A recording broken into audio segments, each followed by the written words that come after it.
Subscription کے button کو دبائیے اور ساتھ بیل آئیکن پر کلک کیجیے تاکہ آپ کو تمام ویڈیو فوراً مل سکیں۔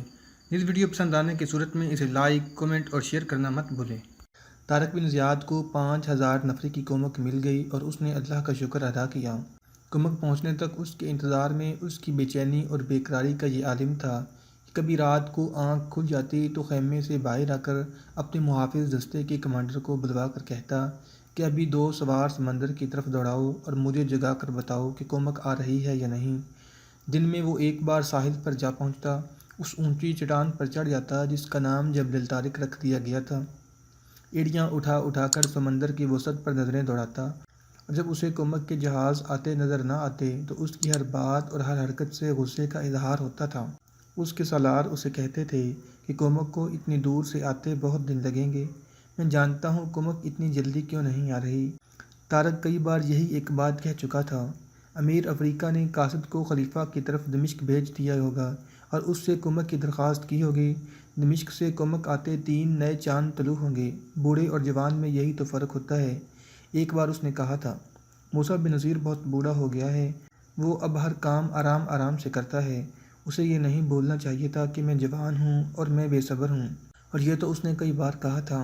شام اور عرب سے کمک منگوانے میں کیا دانش مندی تھی، بربر مر تو نہیں گئے تھے، صرف اعلان کر دیا جاتا کہ ابن زیاد کو سمندر پار کمک کی ضرورت ہے، ایک ہی دن میں ہزارہ بربر موسیٰ بن نصیر کے پاس پہنچ جاتے۔ طارق بن زیاد طارق کمک کے انتظار میں دانت پیس رہا تھا اور اس کے ساتھ ہی وہ اپنے لشکر کو ٹریننگ بھی دے رہا تھا۔ ٹریننگ میں وہ زیادہ تر توجہ گھڑ سواری پر دے رہا تھا، یہ اس لیے کہ اس نے تھیوڈومیر سے لڑائی کے دوران بار بار یہ اعلان کرایا تھا کہ دشمن کے گھوڑوں کو زخمی نہ کیا جائے۔ اس اعلان سے یہ فائدہ ہوا تھا کہ سینکڑوں گھوڑے ہاتھ آئے تھے۔ طارق نے اتنے ہی پیادہ منتخب کر کے یہ گھوڑے انہیں دے دیے تھے اور رسالے کی لڑائی کی ٹریننگ دے رہا تھا۔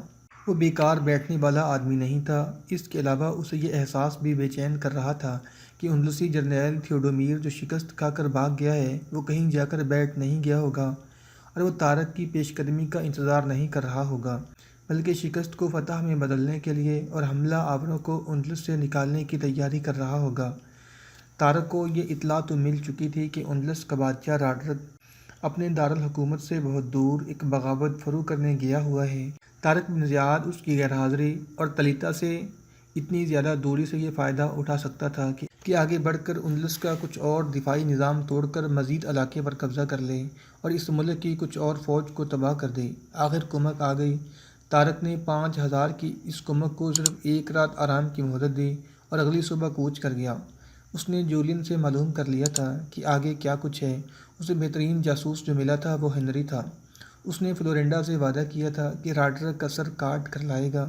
طارق نے اسے 2 آدمی دے دیے تھے جو دور آگے دشمن کے علاقے میں جا کر دیکھ آتے تھے کہ دشمن کہاں ہے اور کس جگہ اس کی نفری کتنی ہے اور آگے قلعہ ہے تو کتنا کچھ مضبوط ہے۔ آگے ایک قلعہ بند مقام کارٹیجا تھا۔ قلعہ مضبوط تھا۔ تھیوڈومیر کی بھاگی ہوئی فوج کی کچھ نفری بھی اس قلعے میں موجود تھی، جس سے قلعے میں نفری زیادہ ہو گئی تھی اور قلعہ دار خوش تھا کہ اب اس کا قلعہ ناقابل تسخیر ہو گیا ہے۔ لیکن اس اضافی نفری نے لڑنے کے جذبے کے لحاظ سے قلعے کو کمزور کر دیا تھا۔ بربروں نے ان پر دہشت طاری کر دی تھی۔ شکست خوردہ اور میدان جنگ سے بھاگا ہوا سپاہی کبھی یوں نہیں کہا کرتا کہ وہ کمزور اور بزدل تھا، وہ دشمن کو طاقتور اور دہشت ناک کہا کرتا ہے۔ تھیوڈومیر کی اس نفری نے قلعے میں داخل ہوتے ہی واویلا بپا کر دیا تھا، یہ تو انسانوں کے روپ میں جن ہیں، بھوت ہیں، اپنی جانوں کی تو پرواہ ہی نہیں کرتے۔ ہم نے خود دیکھا تھا کہ ان کے پاس ایک بھی گھوڑا نہیں تھا، پھر معلوم نہیں کہاں سے اور کتنے ہی گھڑسوار ہمارے پیچھے سے آ گئے۔ ہم پر تیر آسمان سے برس رہے تھے، ایک تیر ہمارے ایک آدمی کو لے لیتا تھا، وہ تعداد میں ہم سے آدھے بھی نہیں تھے اور ان کے نعرے جیسے گھٹائیں گرج رہی ہوں۔ یہ دہشت قلعے کی فوج سے شہر کے لوگوں تک پہنچی اور شہر میں دعائیں سنائی دینے لگیں کہ یہ ظالم حملہ آور ادھر نہ آ جائیں۔ یہ ایسی حقیقت ہے جس کا تذکرہ عیسائی مورخوں نے خاص طور پر کیا ہے۔ مثلاً لین پول لکھتا ہے، مسلمانوں کی تعداد تو بہت کم تھی لیکن وہ غیر معمولی طور پر دلیر اور جفاکش تھے اور جانثار بھی تھے۔ ان کی کمان ایک ایسے سپہ سالار کے ہاتھ میں تھی جسے تاریخ بجا طور پر ہیرو کہتی ہے۔ جنگی طاقت، بہتر ہتھیار اور افرادی قوت تو اندلسیوں کے پاس تھی، لیکن جس جذبے سے مسلمان مسلح تھے وہ اندلس کی فوج کے پاس نہیں تھا۔ مسلمان اللہ کے حکم سے اور اندلسی بادشاہ کے حکم سے لڑ رہے تھے۔ مسلمان نعرے لگاتے تھے تو اللہ کی تکبیر کا، اللہ اکبر، اللہ سب سے بڑا ہے، یہ نعرے مسلمانوں کی روحوں کی گہرائیوں سے نکلتے تھے۔ ان نعروں میں جو دہشت ناک گرج تھی وہ اللہ کے نام کی تھی۔ اندلسیوں کے ہاں کوئی نعرہ نہیں تھا، اگر تھا بھی تو یہ شہنشاہ اندلسیہ زندہ باد۔ یہ ایک بے جان نعرہ تھا، یہ ایک رسمی سا نعرہ تھا جو جوش اور جذبے سے خالی تھا۔ کارٹیجا سرسبز اور شاداب علاقے میں تھا، ہر طرف قدرت کا حسن بکھرا ہوا تھا۔ صبح کا اجالا ابھی پوری طرح نکھرا نہیں تھا کہ قلعے کی دیوار پر کھڑے ایک سپاہی نے گلا پھاڑ کر کہا، وہ آ گئے۔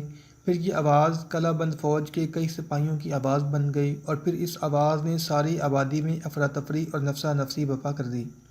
قلعہ دار دوڑتا ہوا دیوار پر چڑھ گیا، اس نے مسلمانوں کے لشکر کو آتے دیکھا۔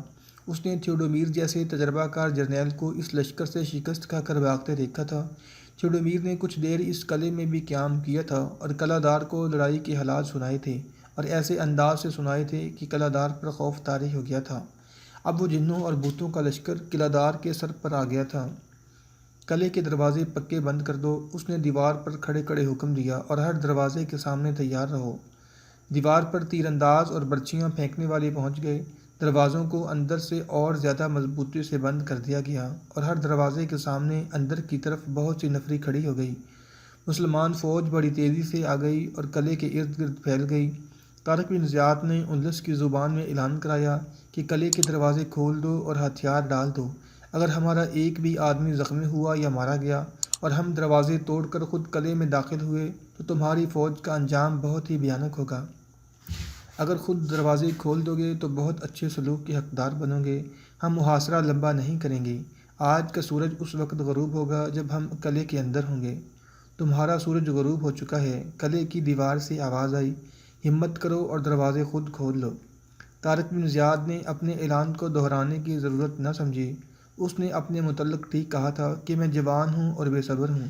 قلعہ توڑ دو، اس نے حکم دیا۔ مسلمان قلعہ توڑ دینے کا مطلب سمجھتے تھے۔ ایک جیش کلہاڑے اور ہتھوڑے لیے بڑے دروازے کی طرف دوڑا، اوپر سے ان پر تیروں کی بوچھاڑیں اور برچیاں آنے لگیں، لیکن بربر تیروں اور برچیوں کو خاطر میں لانے والے نہیں تھے۔ بربر تیر انداز دستہ دروازہ توڑنے والے جیش کے پیچھے تھا، ان کی کمانیں بڑی سخت تھیں جنہیں کھینچنے کے لیے خاصی زیادہ طاقت کی ضرورت تھی۔ ان سے نکلے ہوئے تیر زیادہ دور جاتے اور جسم کے زیادہ اندر چلے جاتے تھے۔ ان تیر اندازوں نے دیوار کے اوپر کھڑے تیر اندازوں اور پرچیاں پھینکنے والوں پر تیر برسانے شروع کر دیے۔ دو تین تیر انداز اوپر سے نیچے گرے، باقی سب نے سر نیچے کر لیے۔ قلعے کے 4 دروازے تھے، چاروں پر بربروں نے ہلہ بول دیا تھا، انہیں جیسے تیروں کی پرواہ تھی نہ برچیوں کی۔ دروازوں پر کلہاڑوں اور ہتھوڑوں کی ضربیں پڑنے لگیں، یہ انتہائی دلیرانہ کارروائی تھی۔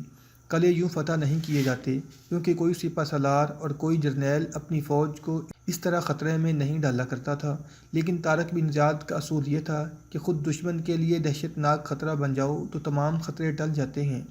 طارق کی اصل قوت کچھ اور تھی، وہ اللہ اور رسول اللہ صلی اللہ علیہ وسلم کے نام دل میں لے کر کفار کے مقابلے میں نکلا تھا۔ یہ 2 مقدس نام اس کی روح کی گہرائیوں میں اترے ہوئے تھے۔ اسی کا کرشمہ تھا کہ رسول اللہ صلی اللہ علیہ وسلم نے اسے خواب میں بشارت دی تھی کہ فتح تمہاری ہوگی، بشرطے کہ تم نے اللہ کی رسی کو مضبوطی سے پکڑے رکھا۔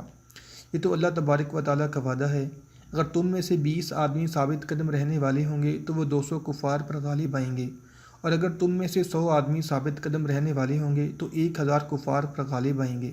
طارق بن زیاد انہی ثابت قدم رہنے والوں میں سے تھا جنہیں رسول اللہ صلی اللہ علیہ وسلم کے علاوہ قرآن پاک نے بھی دشمن پر غالب آنے کی بشارت دی تھی۔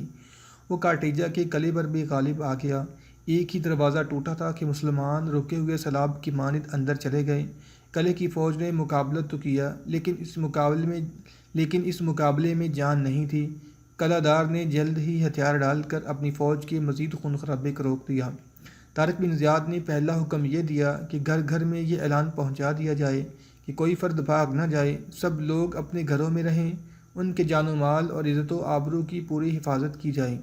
لوگوں میں تو بھگدڑ بپا ہو گئی تھی، لڑکیوں کے ماں باپ لڑکیوں کو چھپاتے پھر رہے تھے، اور جن کے گھروں میں دولت تھی وہ کسی طرح دولت سمیٹ کر بھاگ نکلنے کے راستے دیکھ رہے تھے۔ طارق کے حکم نے فرار کے راستے بند کر دیے، اور اس نے دوسرا حکم یہ دیا کہ قلعے کی تمام فوج کو نہتہ کر کے الگ کھڑا کر دیا جائے اور شہریوں کو خبردار کر دو۔ طارق نے اپنے حکم میں کہا، کوئی شخص کسی فوجی کو اپنے گھر میں چھپانے کی غلطی نہ کرے، کسی گھر سے کوئی اندلسی فوجی برآمد ہوا تو اس گھر کے تمام افراد کو جنگی قیدی بنا لیا جائے گا اور اس کے گھر کا مال و متاع مال غنیمت سمجھا جائے گا۔ کارٹیجا کی تمام فوج کو جنگی قیدی بنا لیا گیا اور اسے اسی قلعے میں رکھا گیا۔ یہ ایک قلعہ بند شہر قبضے میں آ جانے سے ایک وسیع و عریض وادی طارق بن زیاد کے تسلط میں آ گئی۔ اس کا نام وادی لقا تھا۔